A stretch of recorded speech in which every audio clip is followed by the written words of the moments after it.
Sen other songs. Mike's Daily Podcast. Episode 865. Hello, it's Mike Matthews broadcasting from Cafe Anyway here at the last place on earth located somewhere in Podcastro Valley.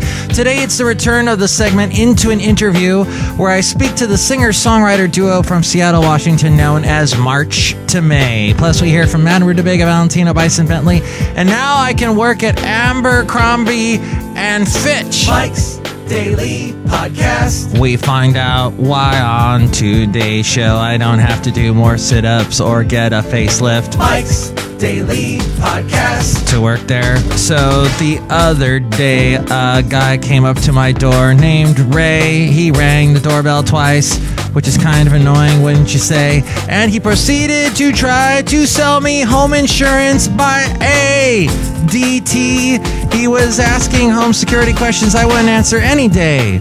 I think he was casing my joint to use a 1940s vernacular. Mike's Daily Podcast. When I asked him for a brochure, he acted kind of peculiar. Mike's I don't respond Daily to hard-selling idiots. Podcast. Anyway, Yeah. they're the kind that say, "Oh, I've got this deal for you, but you have to take it now. You have to act now. Make an irrational decision now." No way. Look who just walked in. Hello, Michael Matthews. This is Madame Rootabega, and I want to sell you some Rootabegas. Rootabegas are big now. And rhubarb, actually. Rhubarb, Rootabega, whatever. Michael Matthews, they are two different things. And I have a sister named Madame Rhubarb. You do? I never knew that about you. Yes, I just now revealed that information. Fascinating. What's she like? Well, she's dead. Oh, that's too bad. I am immortal, but she is dead. I don't understand why one has the ability to live forever, the other doesn't. I don't know. Okay. Maybe we'll flesh that out at some point. Look who else just walked in.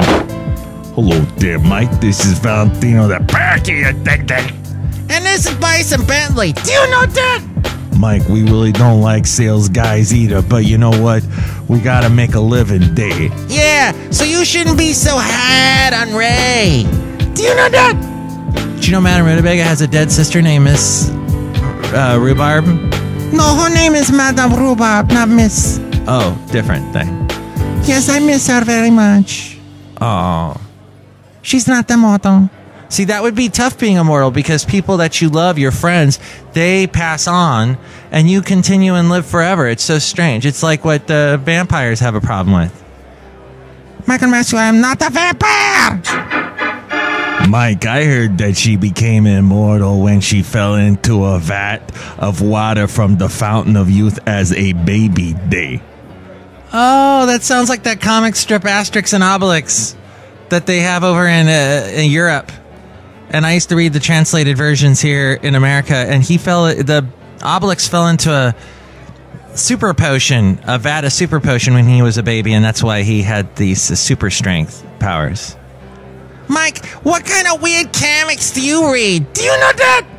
Well, I don't really read comics now because my life seems to be a comic. And you have to take your life with a sense of comicness because it can be crazy. And you can read news like this, that you don't have to be hot to work at Ambercrombie and Fitch anymore. And I will continue to mess up their name. It's Abercrombie and Fitch. It's not Ambercrombie and Finch. But who cares? Starting today, the Preppy brand will ban its look policy for employees. Yes, they had a look policy. This according to HuffingtonPost.com. They will also ban an appearance and sense of style hiring rule that stipulates attractiveness. These major changes come just months after Abercrombie CEO Mike Jeffries retired after 22 years. So he's the culprit. Yay, he's gone. Jeffries became notorious for his views on who should and should not be associated with the brand. In an infamous 2006 article on Salon, he said sex appeal was core to the Abercrombie DNA. Quote, "That's why we hire good-looking people in our stores, because good-looking people attract other good-looking people, and we want to market to cool, good-looking people. We don't want to market to anyone other than that." How about good-looking, stupid people that buy your overpriced clothes? So overpriced, am I right? He admitted to trying to limit some people from becoming customers. Yes, he wanted some people to not shop at his store. Quote, "Candidly, we go after the cool kids. We go after the attractive all-American kid with a great attitude and a lot of friends. A lot of people don't belong in our clothes. And they can't belong." He actually said this. He said, "Are we exclusionary? Absolutely." Ugh. Now, how is it that store is like in every single mall? I don't get it. "So gone is a legendary look policy for employees," wrote Bloomberg retail reporter Lindsay Rupp. The look policy, which banned French tip manicures, certain hairstyling products, and among other things, mustaches. Clerks will be referred to as brand representatives, not models. They still can't wear extreme makeup or jewelry, but the rules are gentler. The idea is that sales forces should focus on selling, not obsessing over their level of accepted handsomeness. Well, that pretty much sums up why I hardly buy a dang thing in the mall. Because it seems like a lot of stores try to then follow that Abercrombie and Fitch. You know, I feel weird for even saying their name right. They're Abercrombie and Fitch stores. They were trying to follow them. They were trying to, we want to look as good as them. Look how good they look. So they started following the same policies, and I don't like malls, period. But what do you think about malls? What do you think about Ambercrombie and Finchy? And what do you think about hard selling salespeople? What is that? You've got to give me a time limit? Why don't you relate to me like a human being? Instead of just being a Ginsu knife commercial to me. Stop that. If I want to buy something from you, I'm going to buy it because A, I like your product, and B, you're being nice to me. Actually, maybe not even in that order. Maybe A, you're being nice to me and you're cool to me and you want to work with me, and then B, you have a good product. Yeah, maybe something like that instead. What do you think? Email me, mikesdailypodcast@gmail.com. You can also comment at the Twitter, where my handle is @MikeTalks, or on Facebook, where we're at facebook.com/mikesdailypodcast.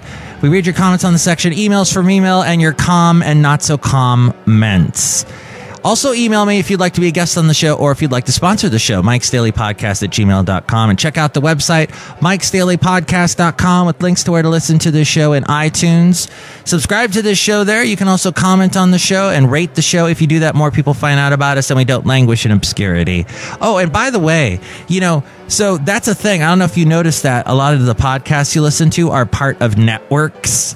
Like there's the Nerdist Network, NPR has their own network. Now Slate.com has their own network called Panoply. Everybody's trying to do the network thing. And that's because they're trying to get more exposure, trying to do exactly what I'm talking about here and not languish in obscurity. So I tried to join a network. Yes, I broke my own rule and tried to join a network, even though I'm proud of being an independent podcast. And the network said, "Hey, thanks for your enthusiasm. You're just not what we want. Thanks, bye." Networks. So yeah, I'm pretty much sure this show will never be part of a network. It's proud to be an independent podcast, and you should make sure to listen to and support independent podcasters. We are also heard on YouTube, SoundCloud, TuneIn, Stitcher, Podomatic, Mixcloud, Spreaker, Player FM, and Ameristream Live. And you can hear my morning show weekdays on the Connecticut radio station Wolverine Radio. There's a link to where to listen to that. I'm on there 6 a.m. to 10 a.m. Eastern Time. Also, I am on the weekends on a country station called Country Crossroads Radio. I'm on that in the afternoons. Oh, and you can hear my voice all the time because I'm the sweeper guy. I'm the liner guy. I'm the station identification dude. And there's a link to where to listen to that at mikesdailypodcast.com. You can also find us on Tumblr, Yelp, and Instagram. Links to all of that at mikesdailypodcast.com. And finally, if you want to help us out and you're going to buy something on Amazon, go through mikesdailypodcast.com first and then click on that Amazon link and buy whatever it is you're going to buy, and we get a little bit of something from that. The blog, the daily podcast picture, all my past interviews are at mikesdailypodcast.com. And speaking of interviews, let's talk to March to May now. Into an interview. It's Mike's Daily Podcast. I'm Mike Matthews with March to May. It's Darren Gaiaz and Beth Wesh-E. Hello, good to be on the show. Hey there, Mike. How's it going? Good. You both wandered and roamed around. And Darren, you were in the Northern Appalachians. Yep. What was that experience like? So I grew up in the state of Maine. I guess the Northern Appalachians makes it sound a bit more romantic. And I grew up in a small town just outside of the capital. And when I was 20, I actually moved west to Montana. But in my younger years, music was a pretty instrumental part of my life, no pun intended. And I started classical piano training at the age of 5 and played until about 22. And also played trombone and sang in choirs. I did a lot of vocals and stuff like that. Dang, you were all over musically. I think so. Gosh, so you were put on this earth to make music. That's my feeling.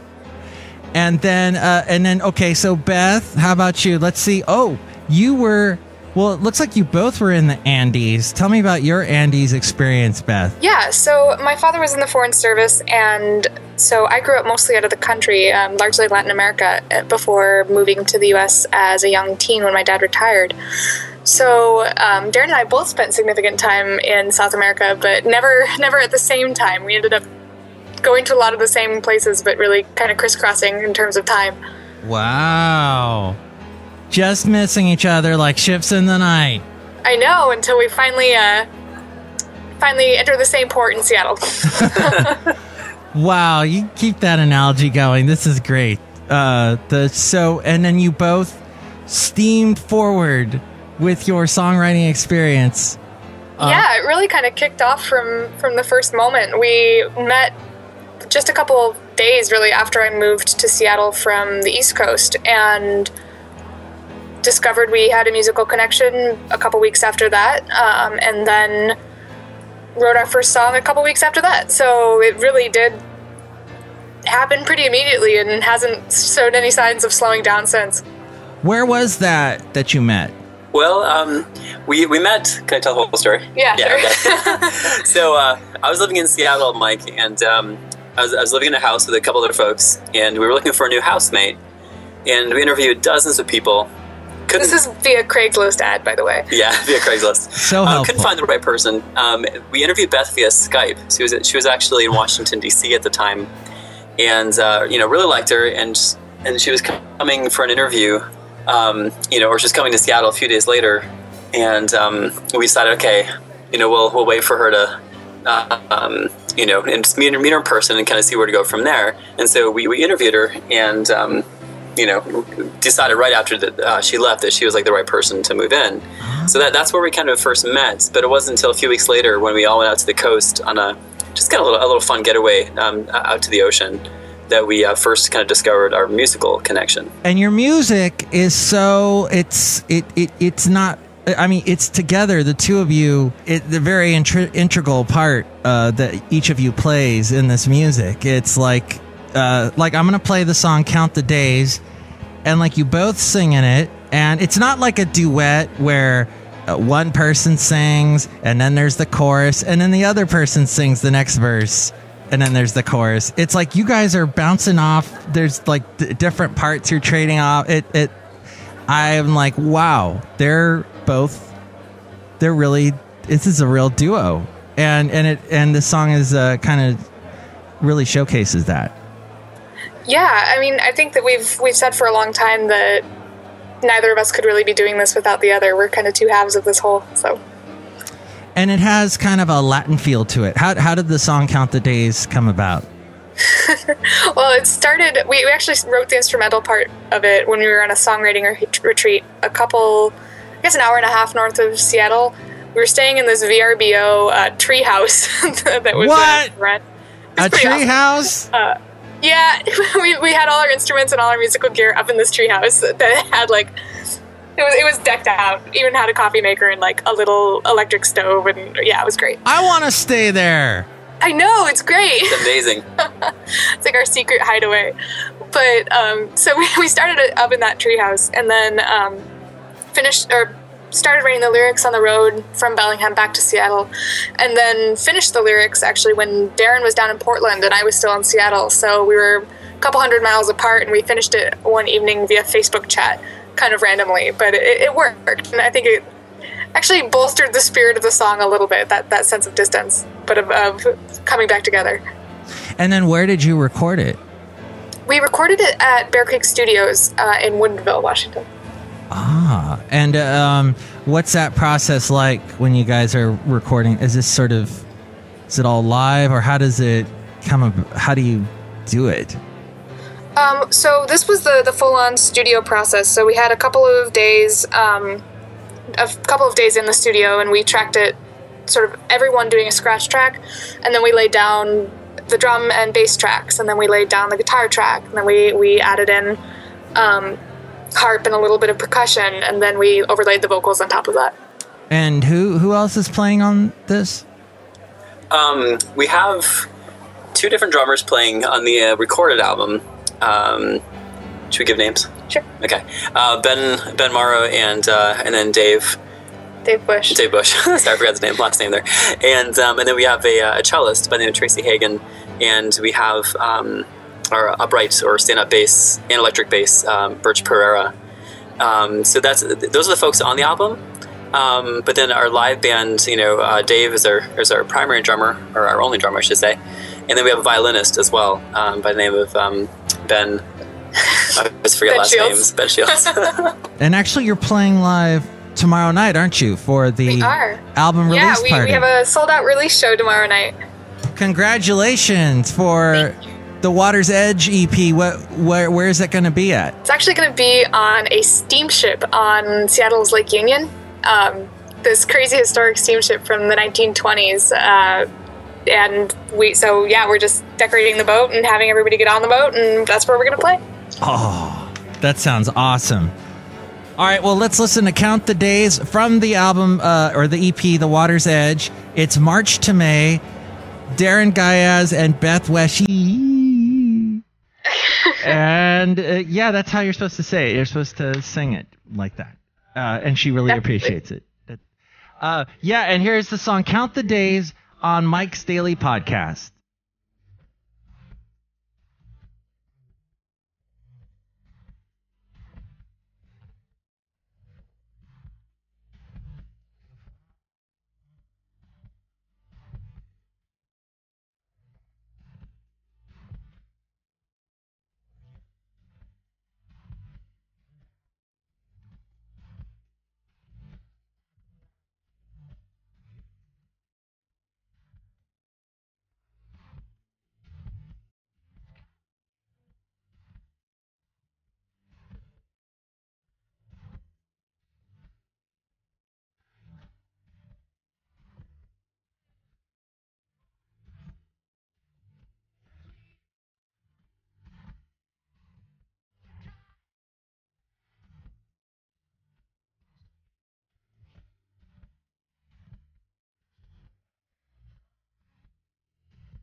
Count the days by March to May as we go outside of Cafe Anyway here at the last place on earth, located somewhere in Podcastro Valley. Next show, part 2 of my intimate interview with March to May. And here's today's podcast picture. The podcast picture is March to May performing in such a beautiful location, such a beautiful setting, and that was actually taken from one of their music videos for their song Embers, which we are going to hear during our series of interviews. We'll do 4 of them, and we'll have that on Mike's Daily Podcast coming up soon. And you can see that picture at mikesdailypodcast.com. Mike and Matthew, it is so beautiful. I would love to place a harp right by us at the beautiful spot. Woo. Yeah, Washington is a very beautiful state. And there's some great bands and musicians that come from there. Kai Alfred Hillig, Pete Jordan, Daniel G. Harmon. We spoke to all of them recently on the show. You can catch those interviews as well at the website, mikesdailypodcast.com. Just click on that Interviews from 2015 button, and you can find those. Mike and Matthew, I will do that right now because I am immortal. All right, you don't have to shove it in my face that you live forever. I'm going to learn how to fly. Are you going to become an Irene Cara song? Maybe. Fame. Light up the sky like a flame. Fame. Yeah, so in the 80s, Irene Cara had Fame, and in the 70s, David Bowie had that awesome song he did with John Lennon called Fame. Fame, what's to do to trouble? Fame makes a man eat his stubble. I forget the lyrics, as you can see. Thank you for pointing that out. I love music. I love lyrics. I love musicians. It's my thing. And I love crazy radio-esque sort of theater of the mind thingies like we're doing right now here outside of Cafe Anyway. Mike, it's really nice out here. I should point that out. And in fact, a bunch of salesmen tried to come up and hard sell us, and we took them all and we put them in a large bubble bath. And we put a lot of bubbles in the bubble bath, and now they're all happy. And they've stopped hard selling things. Yeah, Mike, we came up with that all on our own. Do you know that? Oh, yeah, I see them there.